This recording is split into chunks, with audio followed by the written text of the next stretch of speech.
दोस्तों नमस्कार। दोस्तों स्वागत करता हूं आप सभी का मेरी एक और नई वीडियो में। आज मैं आप सभी को एलआईसी के नए insurance plan children money back plan के बारे में बताने वाला हूं, जिसका प्लान नंबर है 732। यहाँ पर जैसे कि इस प्लान के नाम से ही पता लगता है कि ये चाइल्ड प्लान है, यानी कि आप अपने बच्चों के लिए ये प्लान ले सकते हैं। चाहे वो लड़का हो चाहे वो लड़की हो, आप इस प्लान को अपने बच्चों के लिए ले सकते हैं। साथ ही साथ ये जो प्लान है वो मनी बैक का प्लान है, यानी कि पॉलिसी के दौरान इसमें आपको कुछ मनी बैक का अमाउंट भी मिलता है, जिससे आप अपने बच्चों के एजुकेशन के लिए जो वो पेमेंट मिलेगा वो आप इस्तेमाल कर सकते हैं। तो इस प्लान के फीचर को जानने के लिए इस पूरी वीडियो में हमारे साथ बने रहिए। दोस्तों सबसे पहले जानते हैं कि इस प्लान को लेने के लिए क्या क्या कंडीशन दी गई हुई है। उसके बाद हम एक एग्जाम्पल से पूरे प्लान को समझेंगे। तो यहाँ पर सबसे पहले बात आती है मिनिमम एज की, कि यानी कि इस प्लान को लेने के लिए जो किसी बच्चे की उम्र है वो कम से कम कितनी होनी चाहिए। तो वो यहाँ पर है 0 वर्ष। यहाँ पर 0 साल के बच्चे को ये प्लान दिया जा सकता है। उसके बाद यहाँ पर बात आती है मैक्सिमम एज की, यानी कि ज्यादा से ज्यादा कितनी उम्र के बच्चे को ये प्लान दिया जा सकता है। तो वो यहाँ पर है 12 साल की। कहने का मतलब है कि 0 साल से लेके 12 साल के उम्र के बच्चों को ये प्लान दिया जा सकता है। उसके बाद यहाँ पर बात आती है मिनिमम सम एश्योर्ड की, यानी कि कम से कम आप कितने का बीमा ले सकते हैं। तो वो यहाँ पर है 2 लाख का। यह बच्चे की बीमित राशि होगी। उसके बाद यहाँ पर बात आती है मैक्सिमम सम एश्योर्ड की, यानी कि ज्यादा से ज्यादा हम कितने का बीमा ले सकते हैं। तो उसके लिए यहाँ पर कोई भी लिमिट नहीं है, यह आपके इनकम के ऊपर निर्भर करता है। उसके बाद यहाँ पर बात आती है मेच्योरिटी एज की। मेच्योरिटी एज का मतलब यह है कि कब यह पॉलिसी आपकी खत्म हो जाती है और इसका जो पैसा है वो आपको मिल जाता है। तो वह यहाँ पर 25 साल की दी गई हुई है। जब बच्चे की उम्र 25 साल की हो जाती है तो यहाँ पर बच्चे की पॉलिसी की मेच्योरिटी हो जाती है। उसके बाद यहाँ पर बात आती है प्रीमियम पेइंग टर्म की, यानी कि इस पॉलिसी में कितने साल प्रीमियम की पेमेंट करनी होगी।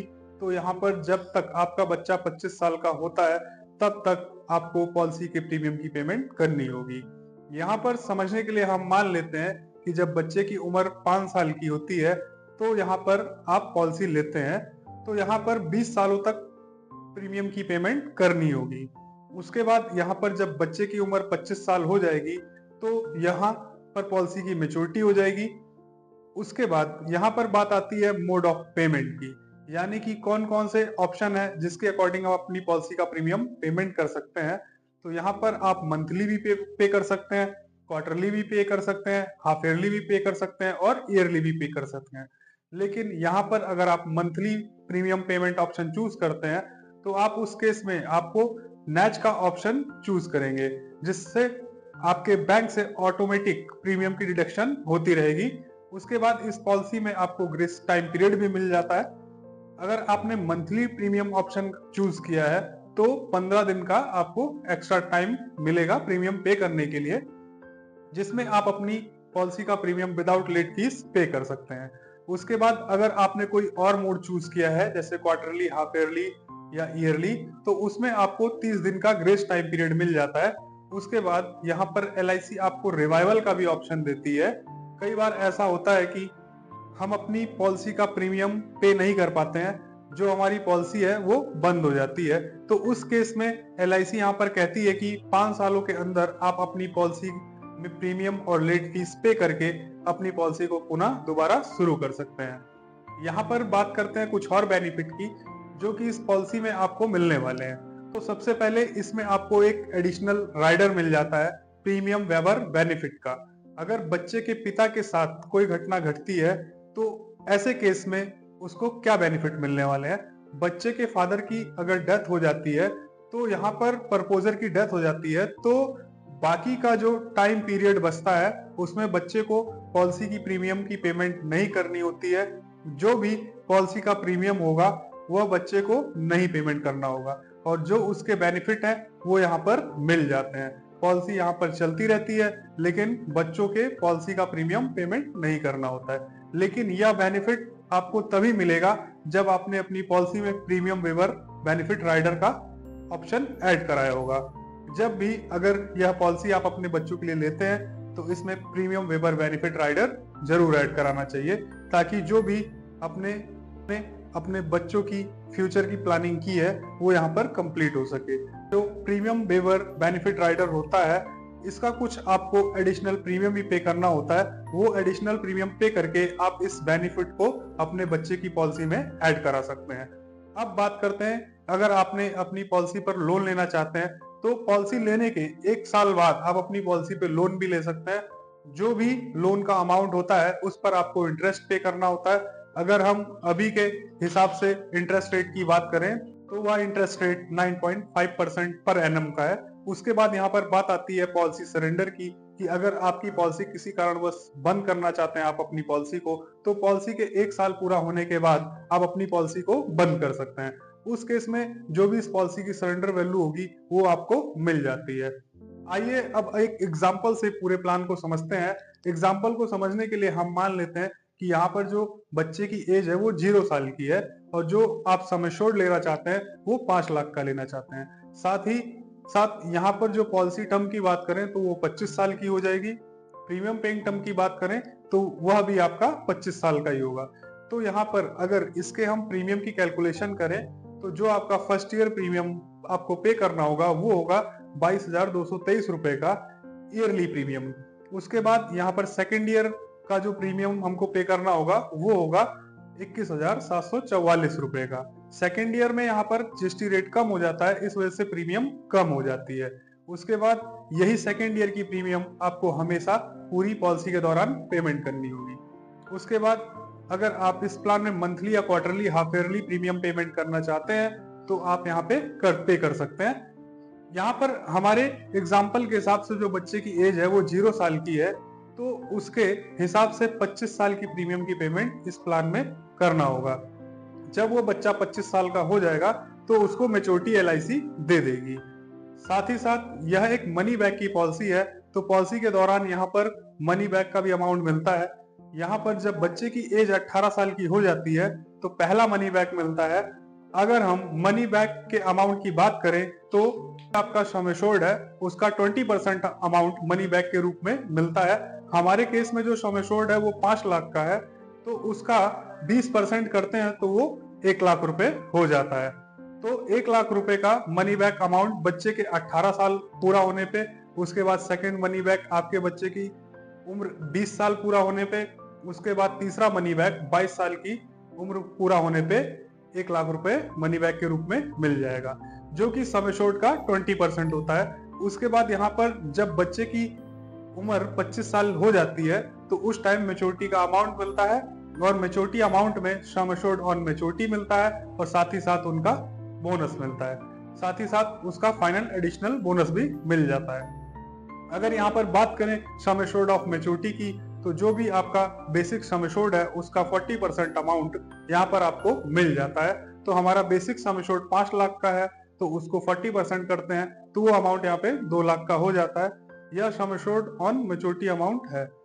यह आपको यहाँ पर गारंटेड मिलता है। साथ ही यहाँ पर बोनस भी दिया जाता है, तो जो एलआईसी की तरफ से आपकी पॉलिसी में ऐड किया जाता है। जो भी आपका बोनस होगा वो आपको दिया जाएगा। अभी के हिसाब से 1,000 रुपए के सम एश्योर्ड पर 45 रुपए का अमाउंट बोनस के रूप में दिया जाता है।